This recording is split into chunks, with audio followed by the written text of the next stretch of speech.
Lake Elmentaita Wildlife Sanctuary was gazetted as a wildlife sanctuary on 6 July 2010 and listed as a World Heritage Site in 2011, along with Lake Nakuru and Bogoria, because of its outstanding universal beauty amongst other criteria. But the protected area is under pressure. The 2,534-hectare wildlife sanctuary that encompasses the fragile soda lake Elmentaita in the Great Rift Valley has many other accolades. In 2005, the soda lake between Lake Naivasha and Lake Nakuru was listed as a Ramsar site because it is a wetland of international importance. In 2001, it was listed as an important bird area, IBA globally recognized as a stronghold for great white pelicans because it is one of the only breeding sites in Africa.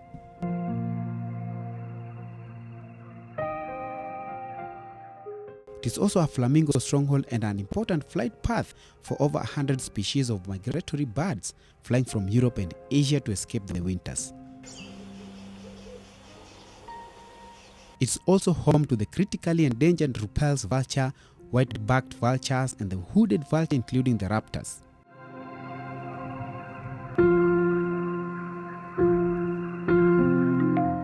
Besides the birds, the wildlife sanctuary bordering Soisambu Conservancy is home to lions, leopards, the smaller carnivores, nocturnal aardvarks, and a stronghold for the critically endangered Rothschild giraffe.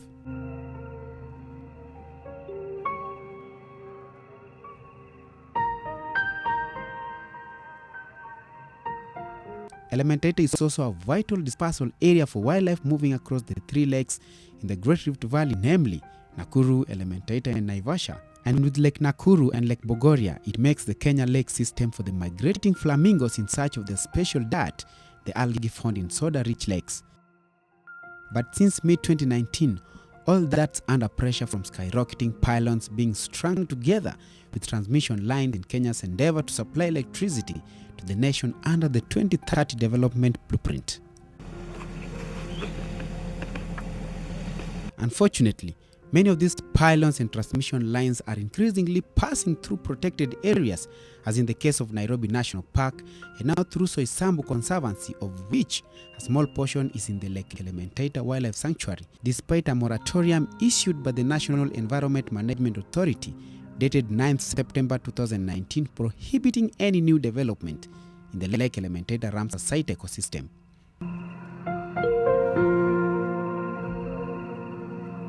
The moratorium is in place until the management plan that is being worked on by the stakeholders that include Lake Elmentaita Wildlife Sanctuary, Kenya Wildlife Service, Lake Elmentaita stakeholders, and the community is completed and gazetted. Cutting right across Ramsar-listed Lake Elmentaita, the towering pylons are being erected by the Kenya Electricity Transmission Company, clearly visible during the day in an area that is supposed to be left natural. The tall structures and the transmission lines are an eyesore. At night, invisible to the migrating birds like flamingos and pelicans, there are death traps when the birds get entangled in them. Strung 400 meters apart, there are alternative routes that the pylons are now erected on. Instead, the pylons cut across the conservancy and then make a loop, adding almost 50 kilometers of power lines.